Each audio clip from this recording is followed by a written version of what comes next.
Halo, Assalamualaikum warahmatullahi wabarakatuh. Jumpa lagi dengan saya, Freddy Sudaryanto, di channel YouTube-nya Freddy Sudaryanto Spot. Masih seputar kasus Jalan Cagak Subang. 106 saksi telah diperiksa oleh pihak kepolisian dan juga sudah ada pernyataan masalah adanya dua alat bukti dan petunjuk. Kemudian kalau kita lihat bicara masalah saksi, dari 106 saksi yang ada, kita lihat ada beberapa saksi memang yang intens diperiksa oleh pihak kepolisian dan juga intens selalu ada di media, eh, baik nasional maupun di media-media online.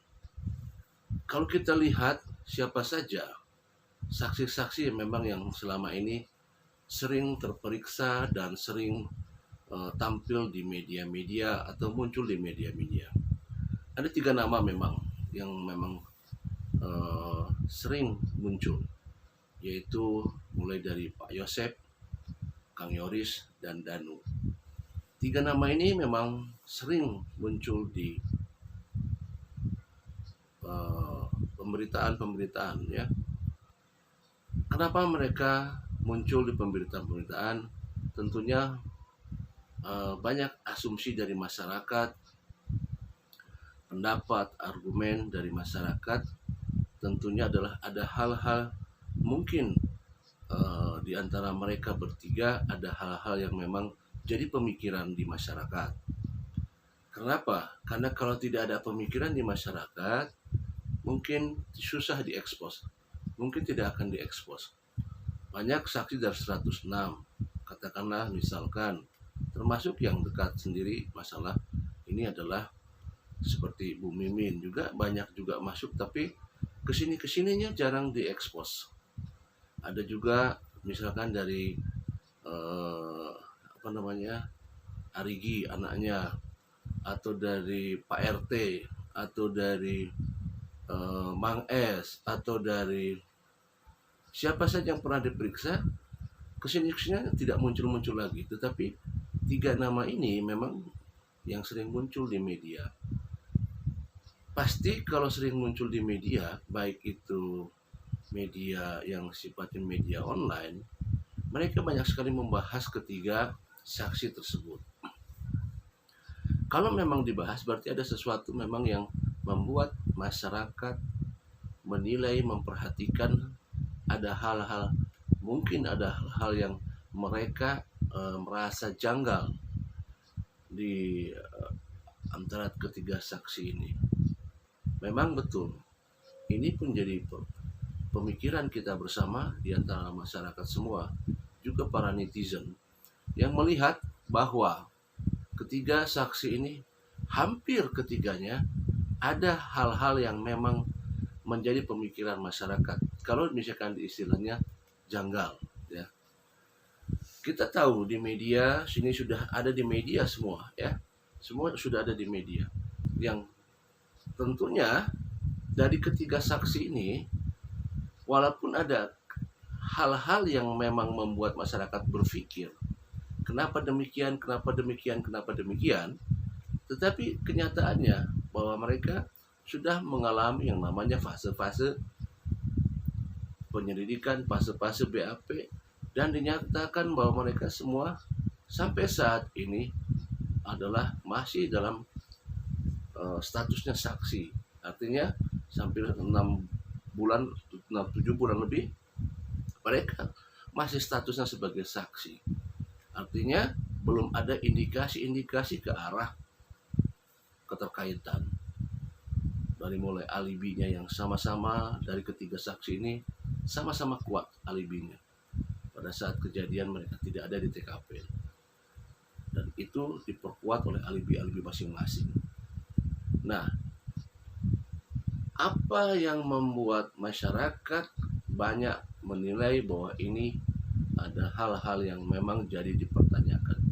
Dan permasalahannya memang ini adalah ketiga saksi ini memang dekat dengan almarhumah. Dekat baik sebagai suami dekat, baik sebagai anak, sebagai kakak, juga sebagai keponakan. Ini adalah mereka orang-orang terdekat.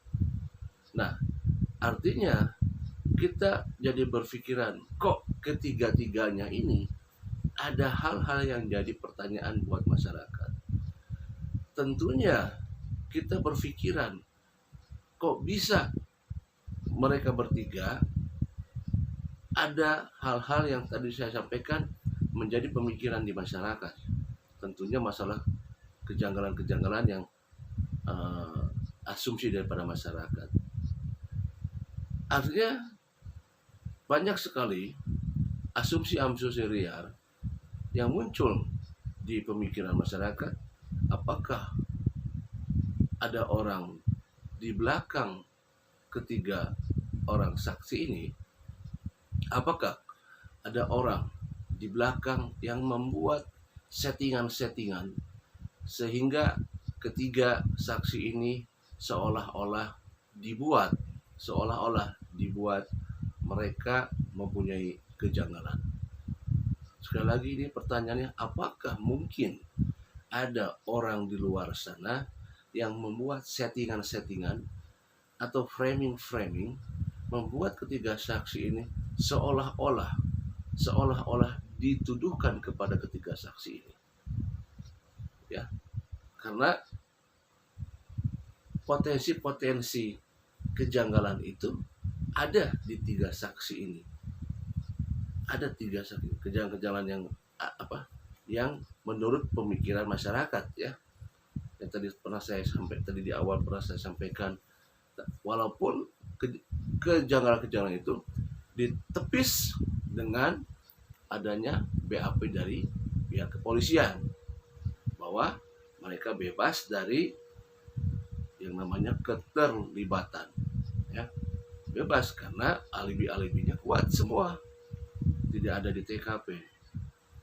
Hanya itu adalah asumsi masyarakat terhadap ketiga saksi. Sehingga kita berpikir lagi, apa yang membuat ketiga saksi ini menjadi pemikiran masyarakat terhadap kejanggalan. Kembali lagi, tadi saya pertanyakan adalah, apakah ada orang di belakang yang menyeting ini semua? Apakah ada dalang daripada kasus ini yang menyeting seolah-olah menyatukan pernyataannya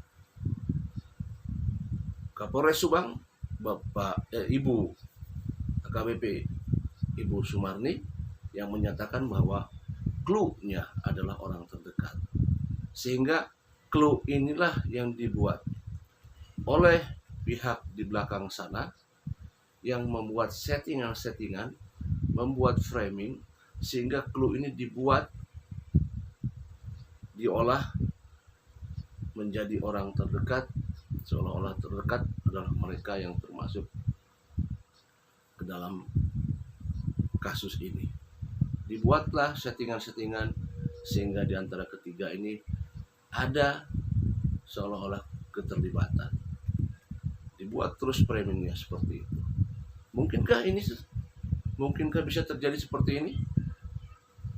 Who knows, siapa tahu, ya. Kita tidak tahu ada apa di balik ini semua. Kita tidak tahu ada apa di balik skenario ini semua. Kita tidak tahu ada apa di balik tiga saksi ini. Kita tidak tahu ada apa di balik skenario di belakang sana. Kita tidak tahu. Ya, kita hanya bisa menarik napas panjang karena ini adalah hasil daripada ungkapan kebingungan kita yang berharap banyak bahwa kasus ini bisa segera terungkap dan menaruh harapan banyak kepada pihak kepolisian. Semoga kasus ini cepat terkuak dan kita yakini bahwa tidak ada kejahatan yang bisa terus ditutup-tutupi. Semoga terungkap. Demikian materi malam ini. Assalamualaikum warahmatullahi wabarakatuh.